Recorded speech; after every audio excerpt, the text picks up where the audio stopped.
What's up? What's good? What's happening? What it do, baby? You are tuned in to another edition of the Why Not Us, Why Not Now podcast. It's your boy Xavier, aka X, aka Zay, joined by my brother, from another Kory Blackshear. Man, so this time a week and a half ago, almost 2 weeks ago, we were talking about KB's Hawks, and we were telling them bye bye. Well, it's my turn to go ahead and sing the sad song now. Bye bye to my Los Angeles Lakers. The season is over at the hands of the Oklahoma City Thunder. A sweep on Monday night. But to be honest with you, KB, I don't really have any feelings about this because I didn't really expect too much from this. It was nice to finally see a competitive full game on Monday. But am I surprised that this went 1-2-3 Cancun full sweep? Absolutely not. Nah, for real. Like, honestly, I really don't feel like it's no shame in getting swept by the defending champs. Like, we knew coming into the series they were the better team. And like you said, you just really wanted to see a good effort by the Lakers. That was really all anybody could hope for. I mean, it was, I guess you could call it a success, especially because you won a full series without Luka Doncic in the first round in a series that a lot of people expected you to lose. I saw a lot of people picking the Lakers to lose, although you know, it was a lot of things that happened, especially with the availability of Kevin Durant, the availability of Luka Doncic and AR. So, I don't look at this as, something to hang their heads over because you just ran into probably the best team in the league, and you shouldn't really hold your head because, like I said, the Lakers really had no shot. When you're talking about who had the better roster, who played out of their minds, and who, I think the OKC Thunder, even without Jalen Williams, still constructed to, go back to back, which is something that the Lakers knew going into the series they were going to have to contend with. They were going to have to play like damn near perfect basketball. And when you're missing a guy who's scoring 37 points per game, it ain't really too much you're going to be able to do. So, I mean, shout out to the Lakers for a great season. JJ Redick, he did a great job getting them to as high as a third seed now. And then, them going out the way they did, ain't really too much you can say about them. Just a great season, and it just didn't end the way you wanted it to. So, it's no shame in that. I'm glad you talked about the roster construction because just looking at AJ Mitchell alone, the Lakers don't have anybody, even though he started in this series in place of the injured Jalen Williams. The Lakers don't have anybody that they could bring off their bench that would do anything that AJ Mitchell did for the Oklahoma City Thunder for the Los Angeles Lakers. Absolutely nobody will be able to come off the Lakers bench and do that. Jake LaRavia, nah. And this better be the only season he's wearing purple and gold. He showed some flashes of excitement in the beginning months of the season, and then he completely fell off after that. Bronny, Nick Smith Jr., Adu, none of these guys were playable to be able to go in unless it was garbage time. And I'm not even talking bad about these guys. I'm telling you what the roster construction was. Even if Luka Doncic had been out there, it would not have made much of a difference to me, honestly, KB, because the Lakers just are not constructed well enough to be able to compete with a team like Oklahoma City or San Antonio or Minnesota for that matter. And if you can't compete with those three teams in the Western Conference, you're not going to make it out of the Western Conference. But when it's all said and done, Sam Presti might actually be giving Jerry West a run for his money as the best general manager in the history of basketball that we've seen. It's a long way to go, but my goodness, he has done a masterful job. And all it took for him to really be able to put this in place like this was to move off Paul George because the Clippers wanted to appease Kawhi Leonard to get him to sign there, to acquire Shai Gilgeous-Alexander and a slew of other draft picks. Yeah, I mean, you got to give Presti credit because, like I said, he built what we look at now as possibly being the next dynasty in the league. Um, it took a lot for him to move off of that Paul George trade, but if we go back and visit that Paul George trade, if I'm an exec, I'm making that trade 10 times out of 10 times. If you want to mortgage your future for Paul George, be my guest. If you want to sell the farm for a guy who's never won an MVP, hey, I'm all for it. Because you basically, if anything, OKC took advantage of the Clippers. I know it seems like the Clippers got the deal of the lifetime. They did not. All of that resulted in one Western Conference Finals appearance for the Clippers. And so all of that said, you know, OKC, I believe they have the number 12 pick or the 13 pick coming up in the draft. They have set themselves up to be dominant for a long time. And I think it's something to be said about the fact that you can get a guy like a Jay Mitchell to come off the bench or just to even start in place of a guy who's an all-star and come in and drop 28 points in a closeout game when you needed to just, get some rest. And, you swept your way through the first 2 rounds of this playoffs. And, some people have even wondered, can you sweep your way to the finals? I don't believe that. I do believe that, these next 2 teams that they could possibly face, either that being, San Antonio or Minnesota, I think that they are. Oh, go ahead, X. No, I was holding up one because I'm telling you, no, there's only one team. Yeah, but I gotta be optimistic about Minnesota in the sense of I don't want to close the door. I do believe there's going to be San Antonio, and if they were to sweep a San Antonio team that I look at could be potential favorites to win it all. Hey, this team might have got it. Shea might have got it because, like I said, you're talking about he might be a back-to-back MVP, a back-to-back Finals MVP, sweeping your way through the playoffs, which I don't think has been really. I think the 01 Lakers may have been the last team to go like 16-1, or not even 16-1. I'm sorry, 15-1 on their way to the championship. The 17 Warriors got one more on them because they went 16-1. 16-1. Okay.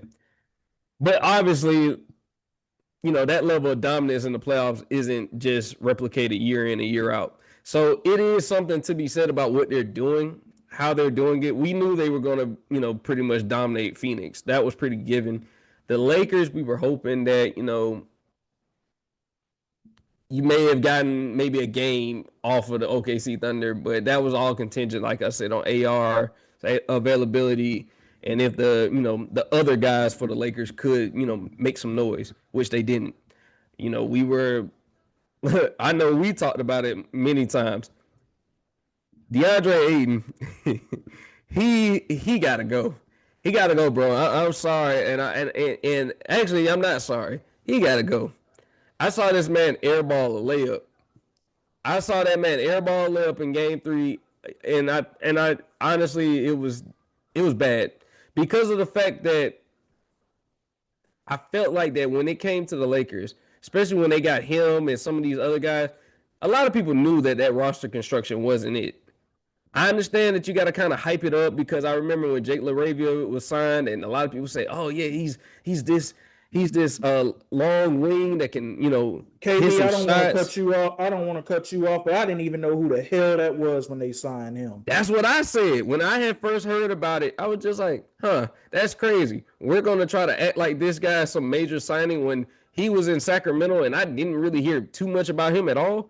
Now we're going to make it sound like he's this guy that's going to help potentially bring the Lakers closer to a championship. I can't go that far. I think that the Lakers, like I said, they played well at certain points this year. When I felt like that the wheels were going to fall off, JJ Redick was able to bring it back together, and they were able to finish as a top 6 seed in the West. And honestly, like I said, it's nothing to hang your head on, but this roster construction is not good. It wasn't good from the start. It was more so them playing out of their minds at a certain point to get them to a certain seed. But I did not like this roster construction. I look at you bringing in guys like Marcus Smart, Jake LaRavia, you bringing in DeAndre Ayton. While they're good players, I guess, in their own right, it's nothing that like screams like, okay, this is what they're needing to finish out their roster construction to go compete for a championship. Because like you said, I don't see them being better than a Minnesota, San Antonio, OKC. Hell, even if you want to talk about Denver, I don't even see them being better than Denver. I just look at them as like this team was hoping that and I felt like they were too dependent on certain people that shouldn't be dependent on. Like if your if you're wanting like a 41-year-old LeBron to, go out there and still put up 25 plus a night, that's not what he can do. But what he can do is control the flow of the offense. He can be a great playmaker, but that is contingent on what is around him. I felt like the AR injury was, that was devastating. But I think the Luka injury, I think that was even more devastating because, like I said, you can't replace that type of offensive output. You just can't. I don't know how much it would have helped, but I just think that for what they needed in that series, when they were hitting those cold spells, when they didn't have anyone to go to on offense, I think Luka could have helped alleviate some of that pain that was going on when they were going through spurts where they couldn't score the ball.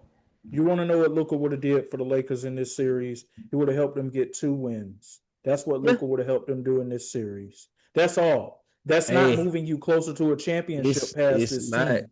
It's not, but I think for the Laker hopefuls, I think it would have been like more exciting to see that than the sweep that they got because at, even when they were up in certain games, I never looked at them as like, hey, I always looked at like OKC as soon as they like figure it out, they stop, breaking the ball, or if they stop shooting bricks, or they stop turning the ball over, they're gonna be able to come back at will if they wanted to. Remember how like with the Warriors when KD was there? Remember those third quarters that used to be infamous? Like everybody knew they were coming. I already knew that OKC was gonna come back eventually. I just was waiting for it to happen. I was just trying to see if the Lakers could, surprise me and like just hold them off. It never happened. It never happened. And the game four was their best effort. That was their best effort of the entire series. And I was like, maybe they could squeak one out. But man, that championship pedigree, man, those they young, they got chemistry, they know how to play with each other. And I don't know. I think that they just ran into the wrong team at the wrong time. That's nice that you speak about maybes and hopes and optimisms. That's nice. I'm sure the Laker fans appreciate you for that more than they appreciate me for what I'm about to say. Because I'm going to touch on some of the things that you just said. First off, to your point about DeAndre Ayton, you talked about him airballing the layup. I want to talk about something else that happened in game 3. There was a point where the camera panned over to JJ Redick, and you literally heard him mutter the words, "I can't play him." What did we see before game 4, though? We saw DeAndre Ayton, excuse me, much rather would have had a DeAndre Orton out there. Maybe he would have had some Randy Orton type of killer instinct in him compared to this dude. But we saw on video, this man got a dominating chain that he was excited about. This is right before game 4. You are on the brink of being swept. That was what you were more so happy about, or you had your mind on going into that game. What did he give in that game, KB? 6 points and 3 rebounds. I guess we should be thankful for the fact that they were 3 for 3 on the baskets. So at least he was 100% efficient from the field. But from the point that he got sat down in the third quarter and we saw Jackson Hayes enter into the game, that's what helped the Lakers even continue to keep that game to be competitive. Now, when you speak about hope and optimism in terms of that game 4, that's nice that you felt that way. I sat there and I just watched and I'm like, okay, which one of these OKC players is going to be the one that starts putting the dagger in their hearts eventually? Because you know something that I watched throughout that entire third quarter and the start of that fourth quarter? I watched the fact that OKC was still making a comeback or they were still staying into the game, and there was no shade out there on that floor the entire time. I'm like, well, at some point, the MVP is going to re enter this game, and he's going to be well rested. See, the Lakers kept having to play their 41-year-old superstar out there all those minutes when he could have been using that rest time, but you couldn't afford to rest him because there was nobody you could go to on the bench for that. And yes, JJ Redick had a very nice season coaching this team, but there was something he did in the crunch time of the fourth quarter that I did not understand. When they needed a 3 desperately in the last minutes of the fourth, Rui Hachimura had been red hot at that point, and he did not have Rui Hachimura on the floor. Instead, who did he put out there? Maxi Kleber. Maxi Kleber, who had not been a part of the series for any point up until that point, over Rui Hachimura, who would have been a much better option out there at least to take that shot. So while you say that, it would have been more exciting for Laker fans to See if Luka could have been out there and helped and been healthy and possibly helped get 2 wins as opposed to getting swept. I'm gonna be honest with you. I'm actually happy that this happened the way that it did. Because you know why? It gives the new owners the eyes that they need to see in terms of, hey, this roster, the way that things have been constructed, it is not close in any way whatsoever to being able to compete with the upper echelon of the Western Conference. And that is why you saw on Tuesday evening there was an announcement that came out that said that Rob Pelinka is now going to have 2 assistant general managers who is going to be assisting him going forward. One of those is going to be someone who is going to be handling the scouting department, and that should help out with draft pick compensation going forward. So that is where I am in terms of that. As disappointed as I am that my team did not get it done, I'm happy that they didn't get it done. So now we can stop living in fairy tale land. And one more thing I want to say, can we please, please, please think long and hard before we give Austin Reeves a super max contract, please? He is a nice player.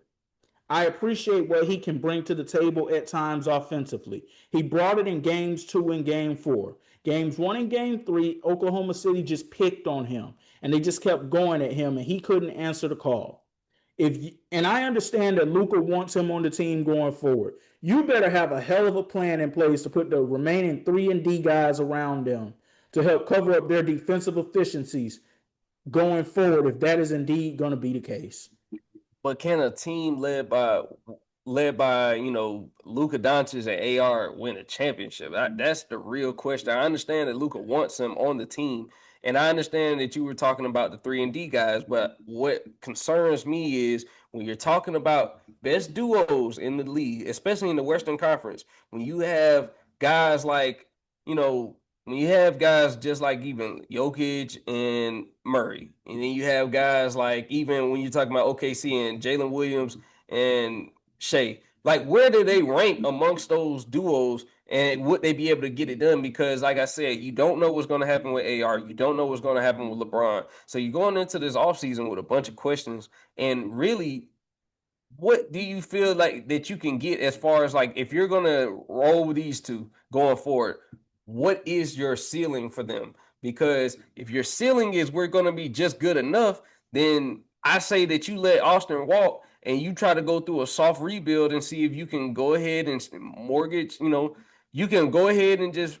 forget it, like save that money, and let's look towards the future. Because like I said, if you feel that Austin Reeves is good enough to have you competitive, but he's not good enough to help you win a championship, then don't do the move. Because, like I said, it's going to be contingent on how else you build out the rest of this roster.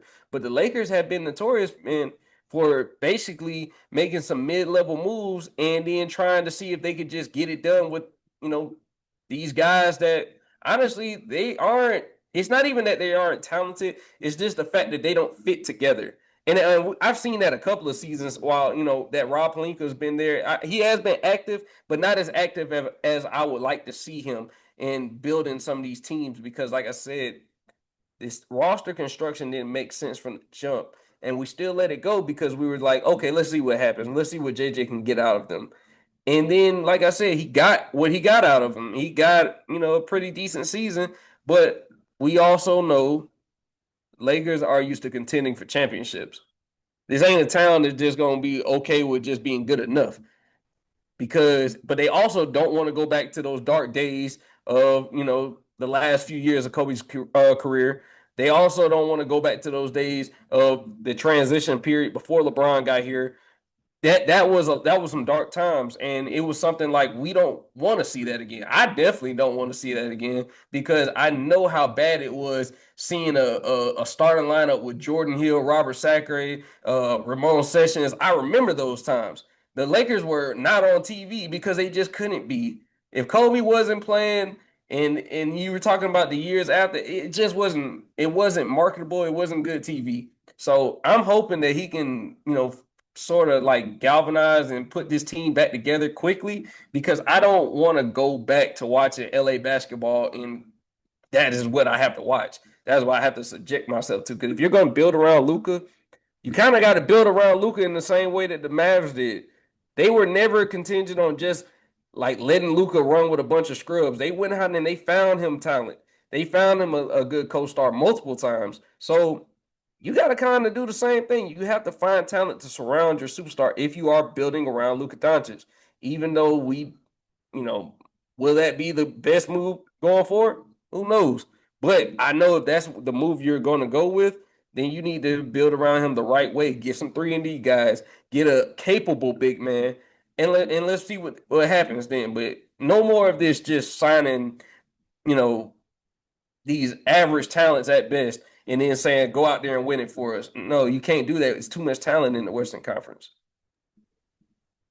Yeah, there were times in this series against Oklahoma City where the Lakers at best had 6 to 7 guys they could put out there against a team that honestly could go 10, 11, 12 deep without Jalen Williams even being available. You are not going to go too far doing things like that. But I agree with you. Nobody wants to go back to those dark times. But I mean, this is where I pose another question. And I know Laker Nation is going to hear this and they'll look at me like I'm crazy. If Luka has another injury riddled season next year, at what point do you look at him and question if he is the answer for the franchise going forward? So you got to ask yourself that because, like I said, it is a concern because with him carrying such an offensive workload, it is going to be something where he is going to get banged up a lot. He's going to get little nicks, injuries here and there, and depending on how well he's in shape, you never know with these injuries and him getting up in age, him continuing to battle certain injuries. I think they said that his hamstring injury was more like a grade 3 hamstring injury. So it was something that where he couldn't play, but we seen him make a finals run and he was banged up in that finals run as well. So by the time he did get to the NBA finals, he wasn't 100%. So I look at it like this: if you're going to invest all of that into Luka, and you don't know that he's even going to be, because he is injuries are starting to pile up a lot. But I think that also comes with the amount of him, taking so much of a scoring load for the Lakers, him taking such of an offensive load for the Lakers. He is their main weapon. So, he's going to get hit more than guys who are just, corner guys.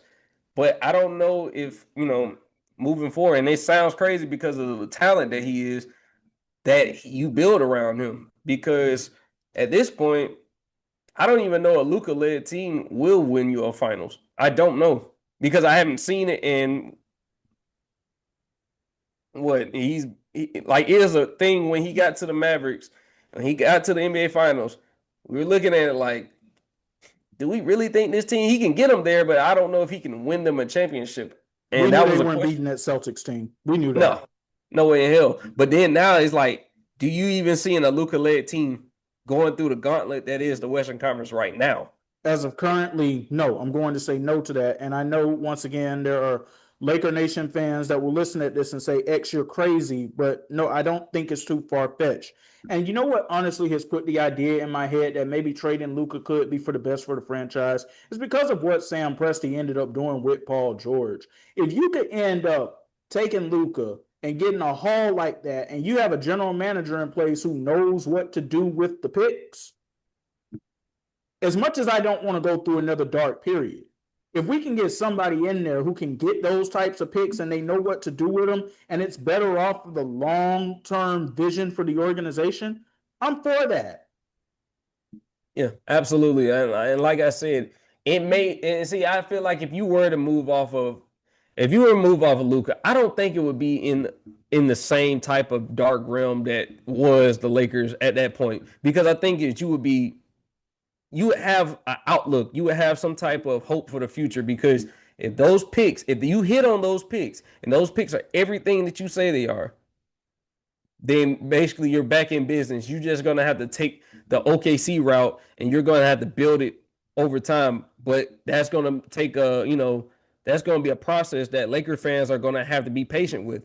It wasn't built in a day, you know what I'm saying? So if you're going to go that route, which is a very realistic thing, I say go ahead and do it. Don't but don't play around with it. Like, even when it comes to AR, if you don't feel like AR is a part of his future and you're feeling like he's going to command too much in free agency, then you got to move off of him. You got to move off of him, and then you just got to, be okay with however it ends.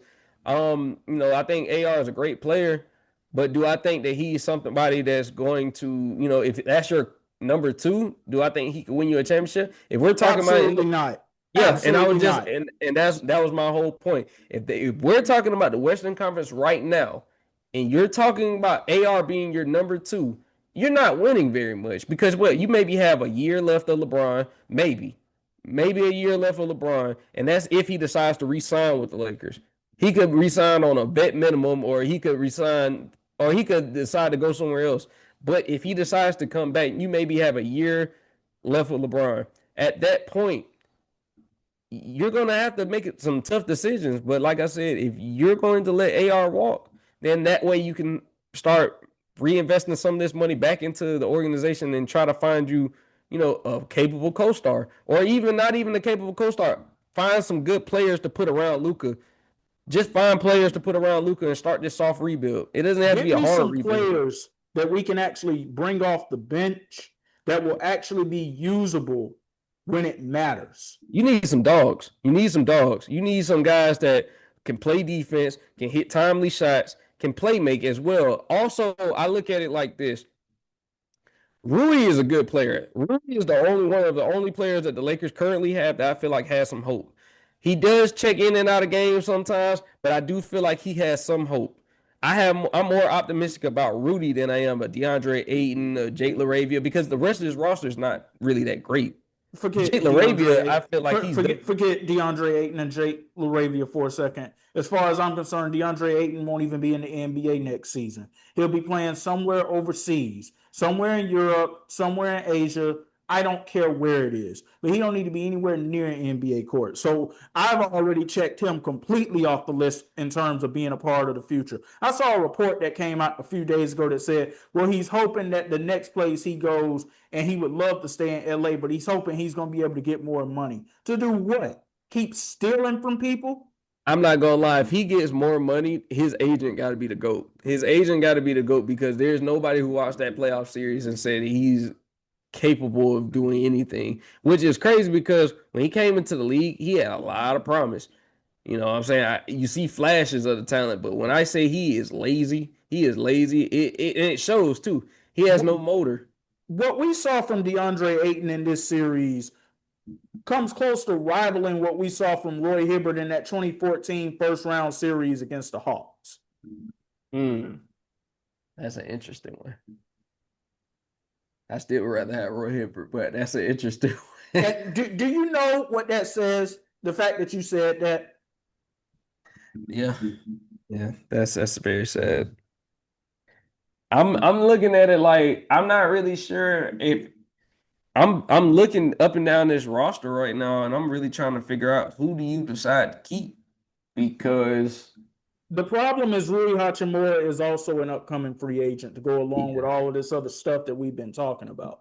And I think he's going to command a payday as well from a bunch of teams. A bunch of teams could use a guy like Rui because he's an instant offense coming off the bench. Even if you want to plug him into the starting lineup, he can get you shots.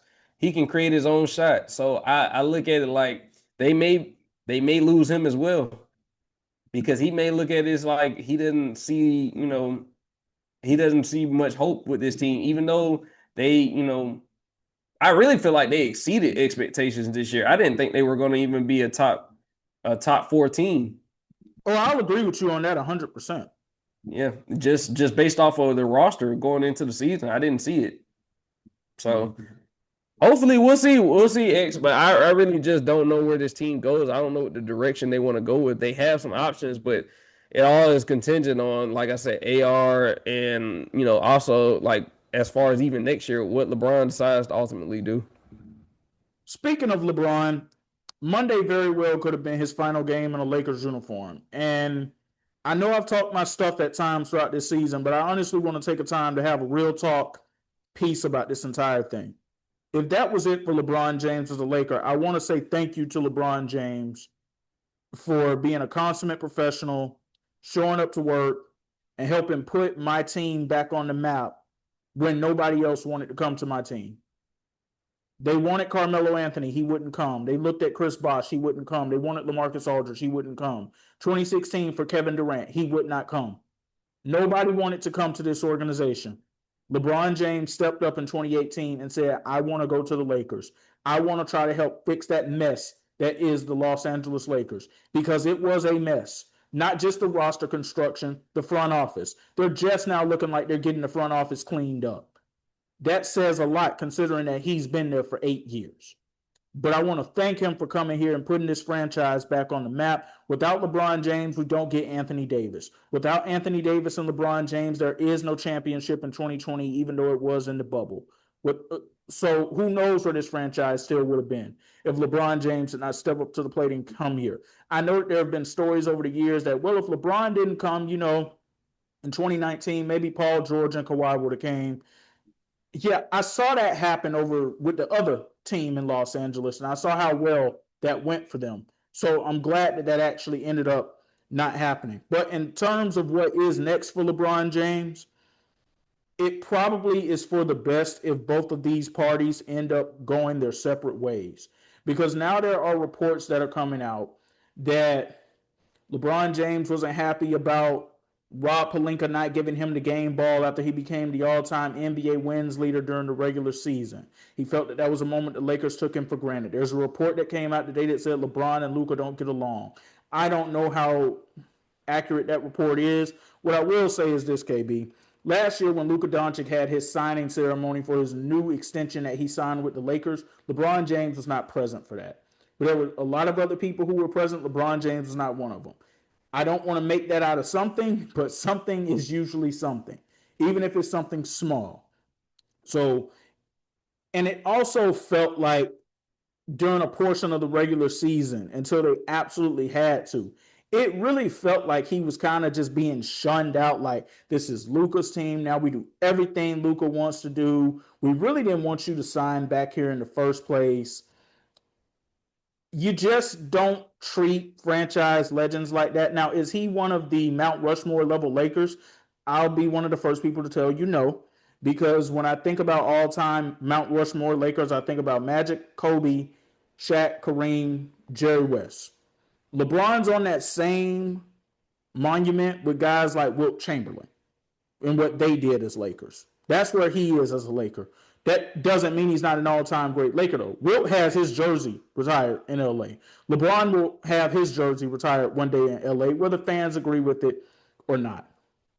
And to everybody out there who's like, man, this dude was never Kobe, this dude was never Kobe. Kobe himself told y'all to stop doing that. He told you just sit back and enjoy greatness. Enjoy Mike 6, enjoy my 5, enjoy LeBron's journey that he's on. He told you himself to stop doing that. So once again, if that's it for LeBron as a Laker, thank you just for everything you brought to this franchise, wanting to come here and just wanting to put us back on the map. Because, yeah, it was putrid around here before LeBron James signed on that dotted line in July of 2018. Yeah, you ain't lying. Like, you got to salute LeBron. I even saw, all the think pieces coming out now about his Lakers tenure being a failure. I don't look at it like a failure. I do feel like that when he came over to this team, he inherited a young team, and then those pieces were moved, and they ultimately got AD, and they also picked up some other pieces that, helped turn them into a championship roster that year in the bubble. Now, we always knew that the road was going to be a little bit tougher for him once he got to the Western Conference, because a lot of the talent was allocated to the Western Conference at the time. I felt like that with LeBron, he did bring the Lakers back to relevancy because of the fact that the last few years of Kobe's career, where he was a shell of himself because of the injuries, they were some dark times. And so he made Lakers basketball watchable again for a lot of us, pretty much everyone, because like we just talked about, Lakers basketball was hard to watch at one point. You, as a fan, you had to be one of those fans that was like loyal to the soil no matter what, because if you could watch those rosters that were going out there night in and night out, I salute you 100%, because those were terrible. I talk about like my Hawks all the time. I don't even know if we've reached that bottom, that level of terrible. Like that was terrible to watch. I The wouldn't even Hawks watch haven't that on been that TV. level of terrible since we were in elementary school, so we didn't really have to exhibit that. Yeah, yeah. So exactly. And so, you look at LeBron, like he did choose to come here. He did choose to come here. And like I said, I know a lot has been made about, some of the things that he's done since he's been here, whether that was helping influence get his son drafted, a lot of different things. But I feel like if a man brings you a championship after years of being putrid, like that's some of the least that you could do. He got you to well, I believe it was two Western Conference Finals, one NBA championship. Like it's certain things that you just got to give him cut him some slack with. Like you said, without him, there is no AD, there is no championship because if like the trajectory they were on, they were a young team. They didn't really have much like going. I know that a lot of people were saying that it wasn't worth getting rid of the pick. I mean, getting rid of some of those young guys to get AD. But like I said, either you wanted the championship or you didn't want the championship because at that time they were the best team. After they got AD, they were the best team in the league. I want to say something to the point that you just said. In real time, at the moment, it did feel like were you mortgaging the long term future in favor of just right now? Yes, it did. But what did any of those young guys really go down to New Orleans and do? Not too much. And this is after they drafted Zion Williamson number one overall. I know Lonzo's had his issues with injuries. Other, he's the only one I'm willing to really give a mulligan to on these things. Would I like to have a Josh Hart in the rotation right now as a role player? Yes, but that's not even close to what Josh Hart was in 2019 when all of this stuff went down. Yeah. You got to look at what they did after they left New Orleans to see what kind of players they really developed into because Josh Hart now is an integral part on a potentially championship team. Julius Randle, an integral part on a possible, on a really deep playoff team. Like these are guys that really got their niche once they left New Orleans. Julius Randle did it with the Knicks. Josh Hart is doing it right now with the Knicks. He did a couple of pit stops here and there, but he's always been like a pretty good, solid player. Lonzo, he struggled for a while with his injuries, but you saw it in Chicago. Before he really went down, Chicago was humming. You know what I'm saying? So it was if you're talking about who won the trade initially, automatically it was the Lakers because of the fact that they saw results instantly. They saw it right away. So it's like for me, I'm as a Hawks fan, I really don't care about dynasty. I care about winning at least one because I wanted to be able to say I saw it. I saw it. I lived through it. So yeah, LeBron helped bring a lot of that. Now, was it? It was a lot of turmoil that was going on through his tenure, especially with the Buss family. You know, Jeannie also, there was things coming about like he felt like he was bigger than the program. It was a lot of things going on, but it's just like you do understand that when you take on a LeBron James, you take on everything that comes along with him, whether that's clutch sports. It's a lot that comes along with him, but it's a lot that he would do for the franchise as well. Because think about it like this, X. Had the Lakers not gotten LeBron, I don't even know if you even got Luka at this point. I don't think No, any you of don't. this is going on. So you're talking about a butterfly effect that has, implications that change the course of history. You don't get LeBron, you don't get AD, you don't get Luka. You don't have any of these pieces that you feel like you would have, going forward. On the flip side to that, though, say you don't get him, say you don't get AD, say Kawhi and PG don't come. Are you then able to say later on that you got an Anthony Edwards or a Cade Cunningham because of how future events would have played out? There's a flip side to all of this. It is. It is. And it's hard to really say because, like I said, we could do the revisionist history all day long because we could talk about if this happened, then this would have happened. If this didn't happen, then this would happen. Like, but ultimately, you got to kind of just pay homage to a guy that basically who left his home to come out to LA and help win a championship, regardless if people say it counted or not. You got one. You got I don't one. I don't listen to those people. I'm no. You got one, especially in a time where the world stopped. You got one. So I look at it like this: most franchises they've never even been to a finals, let alone won a finals. You got one, regardless of how it happened. You got it. So at this point, you have to look at LeBron as, yeah, he helped save the Lakers in a sense. He helped save the Lakers from what they were because, like I said, they were terrible at one point. He helped bring them out the dungeon back to just being relevant. And so, yeah, I look at his Lakers tenure as, did it go the way he wanted it? Probably not. Probably, I know he envisioned more than one finals appearance in that span, but I felt like that for what he was working with. Because if you want to be honest, after they won that bubble ring, I felt like that they should have kept those core guys together. If you kept those core guys together, if you kept that team together for the most part, you possibly could have made another run. But like I said, you decided to let certain guys go, and then history played out the way it did because that team was set up to win, possibly two. It was at the time. It was, but part of what also didn't help was after the bubble, they come back just a few months later to begin the next season. Anthony Davis wasn't even in shape. And that was it that it really ticked LeBron off because he was looking forward to passing the baton to AD to end up becoming the number one while he was able to not necessarily take a back seat, but have some minutes shaved off, and this possibly could have ended up going in a different direction. It is what it is. Reality is what reality is. Just I definitely don't view this tenure as a failure. And to all the people who are viewing it as a failure, I mean, at some point you have to take into account that this man came here during the latter stage of his career, during a time where, as he aged to the ages that he did, we watched players reach those ages, and we watched them not even be close to the player that it is that he's still able to be here today. I remember watching Kevin Garnett and Paul Pierce in Brooklyn and Paul Pierce in Washington and on the Clippers. I remember all of this stuff. I remember Tim Duncan aging through 2013, 14, 15, 16. I, It, and I it remember wasn't how good. bad it was.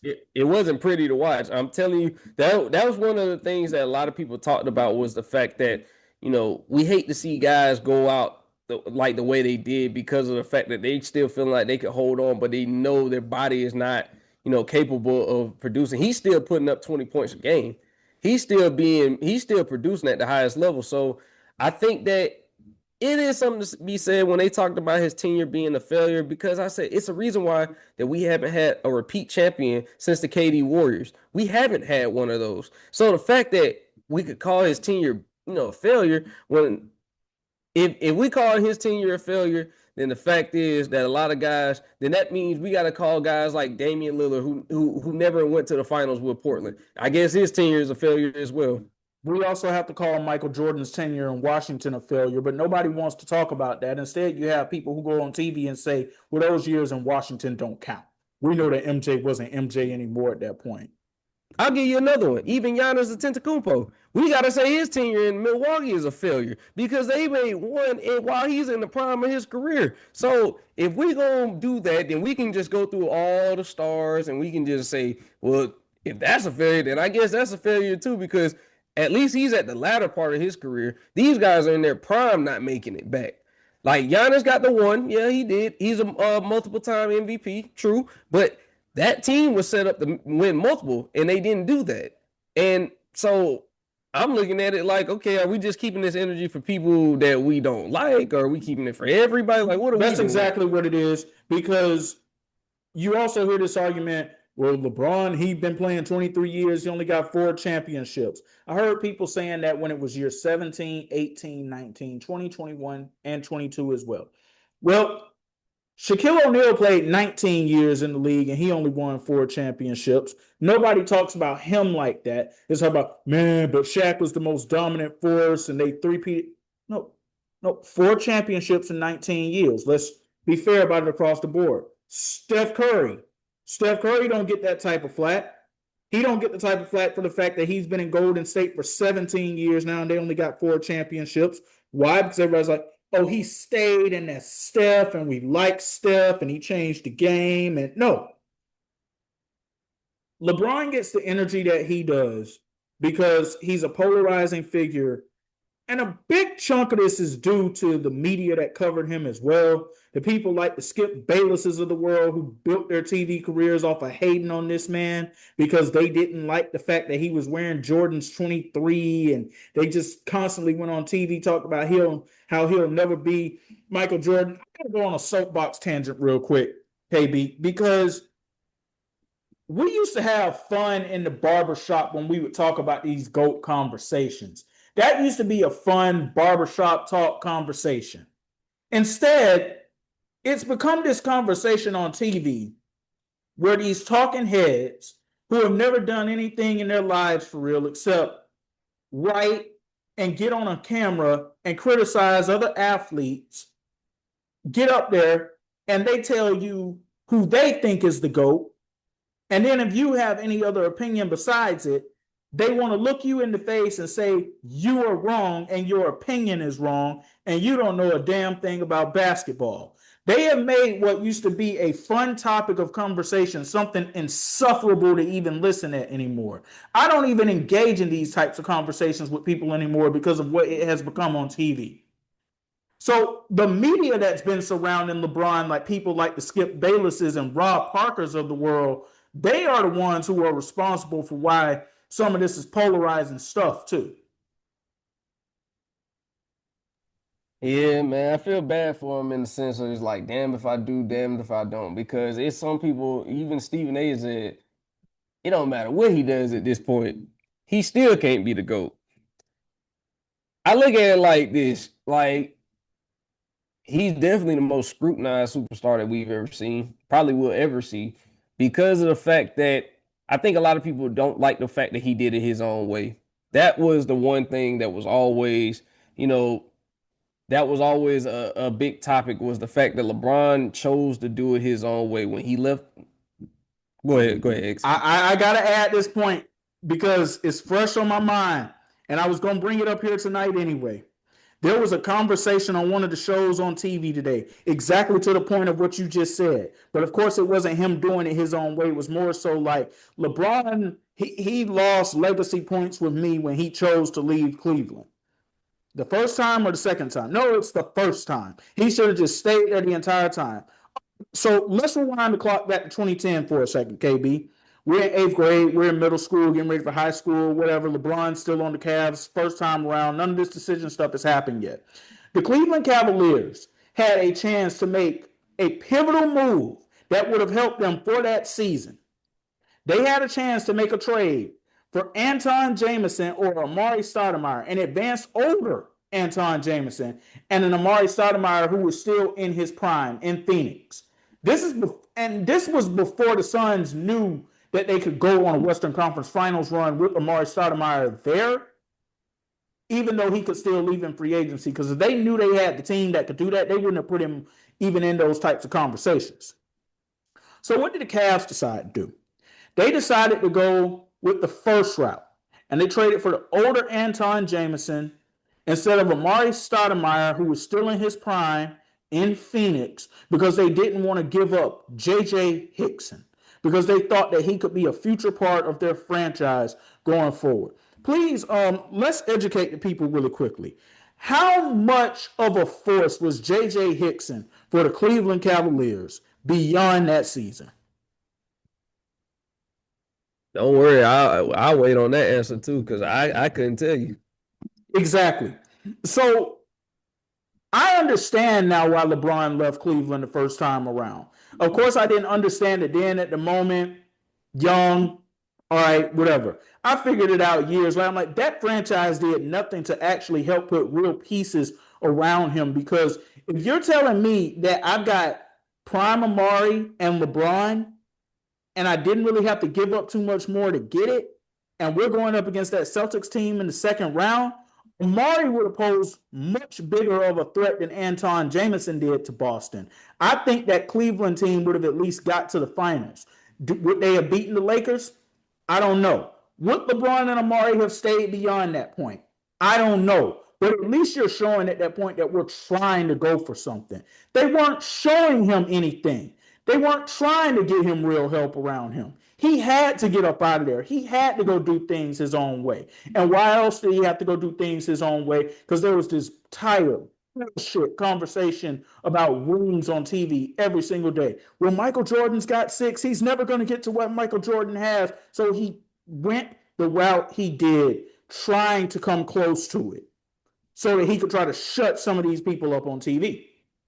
Yeah, because at that point he made that move because people were telling him, "Well, you should prioritize winning. You're a loser. You've never gotten past this point. You can't beat Boston." So at that point, it was almost like the world forced his hand. I felt like that he was hearing all the outside noise, and he decided that he had to make a move that was going to save, save his legacy. Because at that point, he was ridiculed, man. I remember getting on Sports Center and just hearing how they would talk bad about that man just because of the fact that he, you know, won multiple MVPs in Cleveland. He was, he helped get them to 60 win seasons, and then they couldn't get past Boston, or whether it been Boston, whether it been Orlando. It was, many things that they were saying about him that were to the point where they were tarnishing him as a player. They were saying that they were comparing him because at the time Kobe was still in the league. He was still dominating at that point. So it was just like they were comparing him to Jordan. They were comparing him to Kobe. They were just he could not just be a player and just go through the course of his career and just develop into the player that he became. He had to kind of accelerate that because of the fact that coming out, he was labeled the chosen one. He comes straight from high school. It was a lot of things that that when we're talking about, like, you're talking about Jordan, you're talking about Kobe, those were two of the best that the world has ever seen. But they didn't have to deal with the level of scrutiny that LeBron came out with, especially coming into the league, because of the fact that he was built with so many. He was built as a generational prospect coming into the league. Yes and no to the point that you just said. Obviously, we weren't born when Michael Jordan was going through his climb of trying to win a championship. But watching The Last Dance, they did talk a little in detail about how Jordan was viewed to some as just a stat pattern, just a guy that could score, couldn't really get it done. Here's the difference in between Michael Jordan's journey and LeBron James's journey. Michael Jordan's general manager was Jerry Krause, one of the greatest general managers in the history of NBA basketball. I don't even remember who LeBron's general manager was the first time around in Cleveland, but he damn sure wasn't Jerry Krause, and he wasn't making Jerry Krause type of decisions either. That's the difference in their journeys. That's true. I definitely felt like management definitely failed him in his first run with Cleveland, and it's something to be said the fact that he still left. He left and came back to a franchise where the owner openly disrespected him after the fact that he decided to sign with the Miami Heat. Now, you can be critical of the fact that how he did the whole decision. That I can say was kind of like, yeah, he didn't need to do it like that, but that was his choice. I can't, I ain't gonna never, say something was wrong with how a man chooses to go about his business. That's how he chose to go about it. He deserved all of the criticism that came along with it, because knowing how the world was going to perceive it was going to be like, oh, he's a diva. That's exactly how they were going to perceive it. You did a whole hour-long special when you knew very well where you were going to sign with. So I think that was a part of it, but also it was the fact that you couldn't control him. That was the thing that I think a lot of people, they were expecting LeBron to be loyal to a franchise when we've seen that these franchises aren't loyal to the players every single day, and they can trade a player tomorrow and nobody's going to hold the franchise accountable for whatever. But the fact that they will hold more to the player because of the fact that the player made his own decision, I don't like that, because it's just like with LeBron, he's a once in a lifetime player. We may never see another LeBron James. But the fact that he decided to, take his future into his own hands, a lot of people didn't like that, especially when you're talking about the older generation, because of the fact that that wasn't heard of back in the 80s, the 90s, the 70s. Player mobility wasn't a thing like that. So now that you have these guys deciding about their future, like, yes, we are going to take our future into our own hands, they don't like the fact that you can look at it like, oh, well, it's they're teaming up. Yeah, that could be said that they're teaming up, but it's also the fact that they have more control in their futures than players back in the day had. So that's another reason why they could look at him the way they do. KB, the old folks in the church also didn't like when Kirk Franklin was bringing hip hop to gospel music, but look at what it did for the genre, and look at how many young people it helped bring back to the church. Like I said, I mean, different strokes for different folks, but it's just the fact that we also talk about when we're talking comparing the older generation, like I told you before, even when they're talking about the Kobe's of the world, and they were talking about, well, he didn't do this without Shaq. And, remember we were having those conversations, like they were saying, like, Kobe get penalized for playing with Shaq, but Magic doesn't get penalized for playing with Kareem. It was like stuff like those were conversations like, and I said, that's why I say different strokes for different folks, because I can point to a lot of stuff back in the day that wasn't necessarily right, but it was going on, but it was like the standard back then.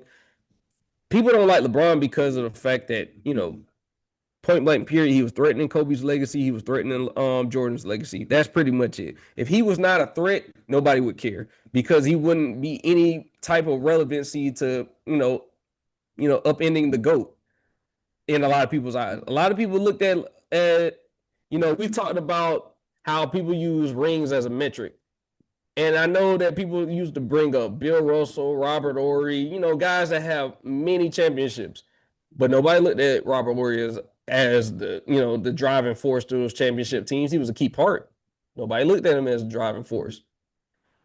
Bill Russell. When it comes to Bill Russell, what people love to say is, "Oh, he was out there playing against plumbers and firemen." Yeah. So, but it was like the fact that once LeBron got number 4, there was a legitimate case that he could pass up Kobe for number 5. Well, I'm saying, he would tie Kobe for number 5. I'm sorry. Excuse me. He would tie Kobe for number 5, and he would threaten Jordan's, 6 rings. That was something that people were not ready for. And so once they felt like they was getting close, like I said, when he didn't have one, it was like, oh yeah, it was easy to talk about him because he wasn't a threat. Once he got those 2 in Miami, all right, now the rumbling is starting to occur. When he got that one in 2016 with the Cavaliers, that was the one. That was the one that kind of opened people's eyes, like, oh Jesus, like, especially the way he did it. And if Kevin Durant does not go join that team in Golden State, we're having a different conversation. We're talking about this man having ring 4 in Cleveland, ring 5 potentially in Cleveland, because he had figured that Golden State team out. But I want to say something else to that loyalty conversation that people love to talk about too. So, well, Kobe stayed with one team his whole career, and Jordan stayed with the Bulls, and he could have left. Kobe went on Stephen A. Smith's show in 2007 and demanded to be traded away from the Lakers. Yeah, but it actually didn't end up happening. So it doesn't. No. The action of the demand of the trade was made out of his mouth. He was ready to go to Chicago. The clip is out there. He was ready to go to Chicago. He forced the organization's hand because he was ready to go. There was nothing that he felt like he needed to prove in LA. At that point, he already had 3 championships. They were losing. They were, running out squads that had, consisted of Smush Parker, Chris Mim, Kwame Brown. At that point, he was so frustrated with the organization's inability to put a championship roster around him that he was ready to go. So yeah, he did publicly demand a trade. So he was ready to go to Chicago. If you even talked to him, around that time, he had said that he had already started looking at schools and homes in Chicago. He was ready to go. Then the Pau Gasol trade came about, and the rest is history. That's what saved everything. It literally saved everything. Because what was it that really sent it over the brink? They didn't also get the trade done for Kevin Garnett, because Kevin Garnett and Kobe was actually supposed to end up being a thing in LA. It wasn't initially supposed to be KG going to the Celtics with Pierce and Ray Allen. And by the way, to that whole, that was something that was done by the general manager. You got it halfway right when you say that. Kevin Garnett had a no trade clause agreement in his contract in Minnesota. He had to sign off on where he was traded to. So technically, the players formed that super team that we saw in Boston. Yeah, yeah. I think that is like a key thing that was, missed in the whole grand scheme of that trade that summer when they acquired Ray Allen and Kevin Garnett. Like you are right though, he had to sign off on it, and once he seen who was available, who was coming along in that trade, he said, "Yeah, I can go play in Boston. I can go play with these guys." You're talking about three Hall of Famers at the time who are still at the peak of their powers. Hey, I mean, like, and then they drafted a young, playmaker in Rajon Rondo. So there was things to be optimistic about for him to come to, Boston, for him to lift that no trade clause. So yeah, I think that a lot of people, like I said, when it comes to LeBron, they didn't like the way he did it. Even the whole he started the super team trend, that was a whole thing. And like I said, it was one of those things like, super team been around for a long time. How it was originated may have been one of those things that people didn't like, but super team's been around for a while. If you Dynasty's been around for a long time. So it just because of how he did it might have been like, oh, we didn't like that. They've been around. Like if you talking about super teams, even when the Rockets when I got Charles Barkley and they had Charles Barkley, Drexler, Hakeem Olajuwon. While they were older, still is the same type of principle. They were top 75 players, all decided to team up together.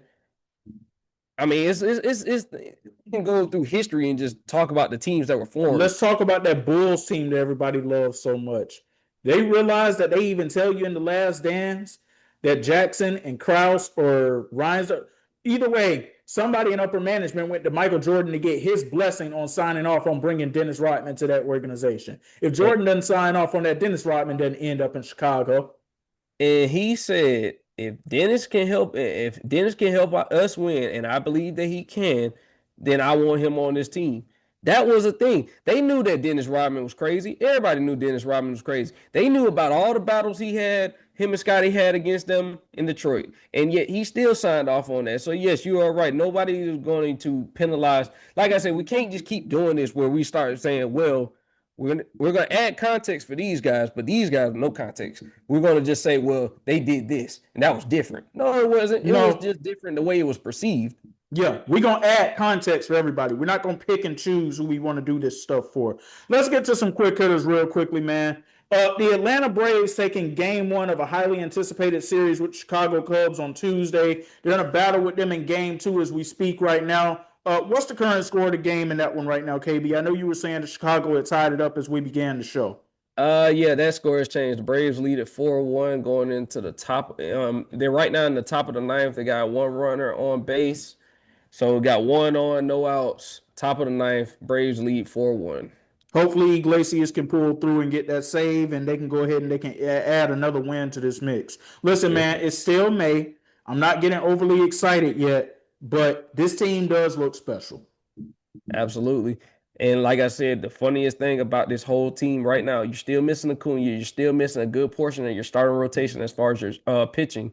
So the fact that you're not even full strength and you still have the best record in the league, you're like, I think that they put a lot of people on notice in that Dodgers series, winning 2 out of 3, winning the series, and possibly looking to take the series tonight, get the series win tonight when you're talking about them playing the second best team in the league in the Chicago Cubs. So you're right. I haven't been this excited for a team since 2023. We talked about that off camera, how this team gives me 2023 vibes, and I would hope that they give it to like 2023 vibes with a 2021 postseason run. That is what the perfect season looks like for the Atlanta Braves.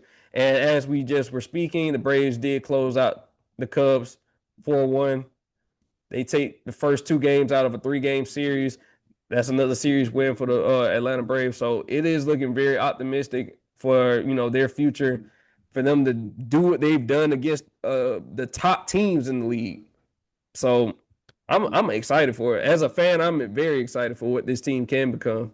That now gives them 30 wins on the season, and they are the first team in the major leagues this season to 30 wins. Staying with the Braves here for a second, they are rumored to possibly be a destination for Mike Trout if he's traded. I got to tell you, KB, I hope that actually does not happen if they end up having to take on the remainder of his contract. If somehow the money can change and they're not taking on too much of a burden when it comes to that contract, sure, bring him on board. But if the contract is what ends up having to come with it, I don't like that.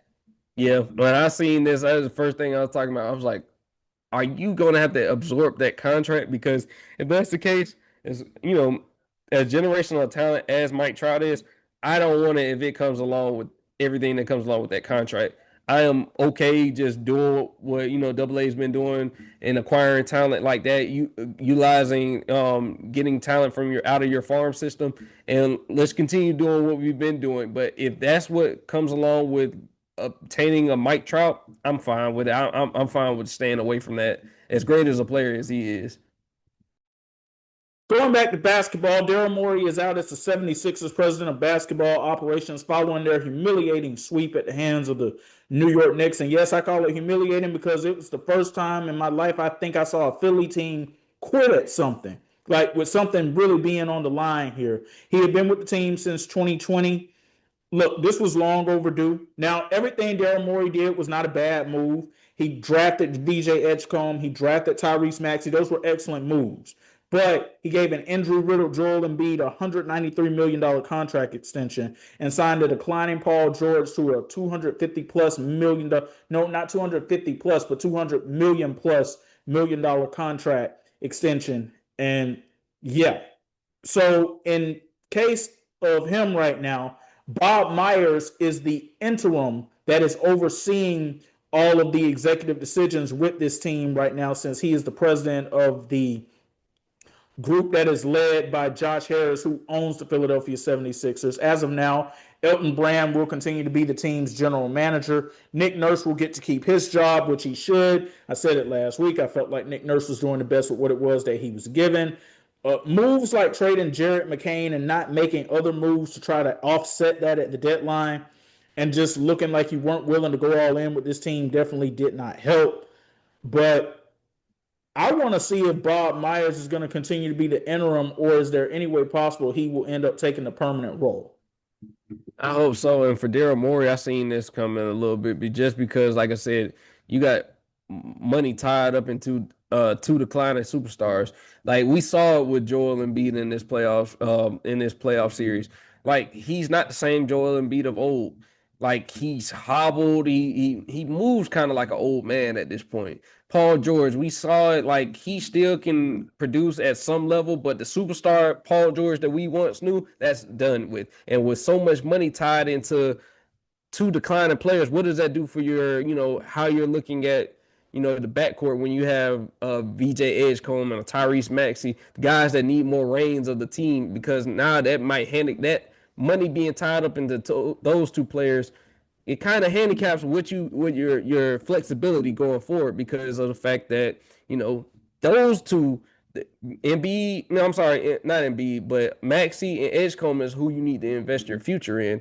And the fact that you have that much money tied up into two players who are no longer at all-star level caliber players, Embiid, the talent is still there, but as far as the injuries, you can see it's taking a toll on his body. He's not the same. Mobility-wise, he's not the same. And that is the reason why I could not pick, as much as we would say that, Philly was geared to, give New York a run for their money. You seen it when Cat, as mobile as Cat is, he's able to take Embiid off the dribble at will.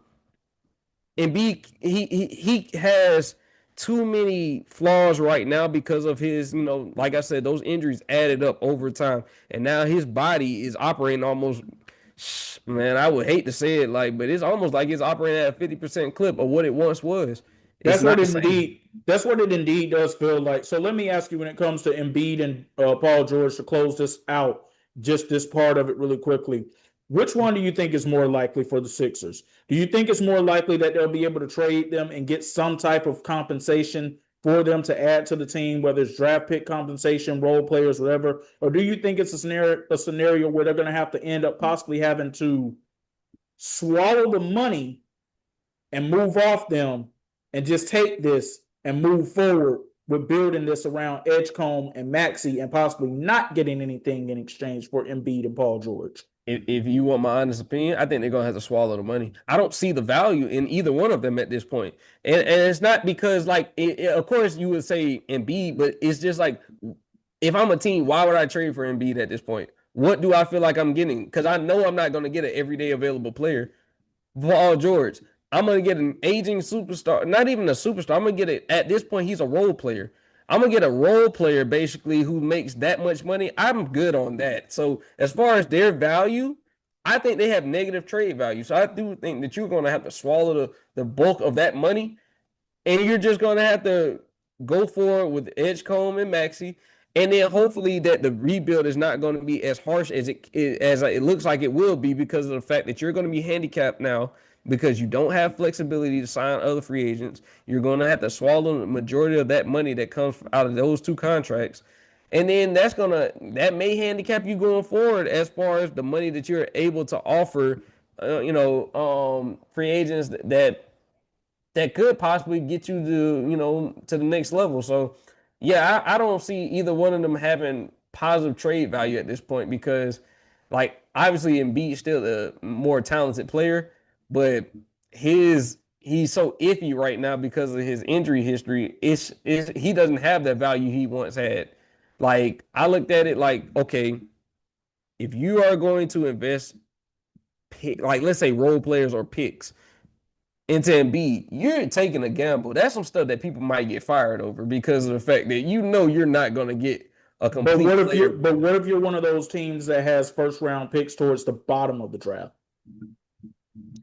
Yeah, you could possibly take a flyer out on that, but it's still like at this point, you don't know what you're going to get with Embiid because it's too risky to make that trade. If you're talking about bottom first round picks, cool. But anything beyond that, I would never sign off on. And anybody who would sign off on could get fired for that type of trade because The it's Sacramento Kings. The Sacramento Kings. That's somebody I could see doing that. Sacramento would be the type of team that would give up lottery picks for Joel Embiid. But that just tells you how poorly ran franchises operate. Like I would not, you know what I'm saying? When we're talking about late first round picks, they're talking about any first round picks. Anything is available. And I'm partially joking about that, but I'm also not joking about it in a sense too, because think about this. Sabonis and a draft pick for Embiid. That is something that the Sacramento Kings would consider doing. Yeah. Yeah, I hate to say it, but yeah, that's probably true. And that would probably, I mean, but who would it make more sense for? Probably Philly. It would make sense for Philly Oh, for it would sure. make sense for Philly for sure. Yeah, it Sabonis would would make be able sense to for come in Philly. and he'd be able to help you in multiple ways. Yeah, and that pick would too. Here's the Now, good news. Here's the good news for Philadelphia. mhm.